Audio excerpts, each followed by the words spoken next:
Good morning everyone. Ako si Atty. Jopita, 16 years old. Ako ay sa Tipo Diamond dito sa Days International. Ang account na gamit ko ngayon ay galing sa aking papa si Jonathan Jopita.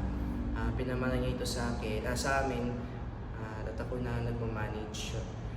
Ngayon, ang account niya na kanya tinabaho for almost 15 years ay nagbibigay pa yun sa amin ng bonus kahit isang taon na siyang wala dito sa mundo.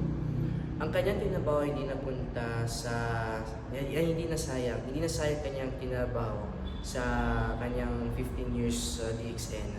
Dahil hanggang ngayon, yun pa yung provide sa amin ng bonus at pang-araw-araw na ginagastos sa araw-araw.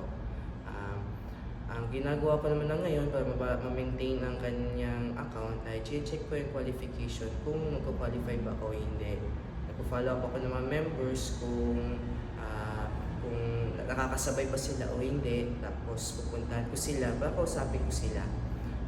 Ang masasabi ko lang ay hanggang bata pa kayo ay aralin nyo na kung paano gumagana ang sistema ng DXN. Kasi kung maaral nyo ang sistema ng DXN na hindi kayo magsisisi, at ako yung patunay na yon, kaya hanggang ngayon gumagana pa yung ako ni Papa. Yun lang, maraming salamat. Great, thank you.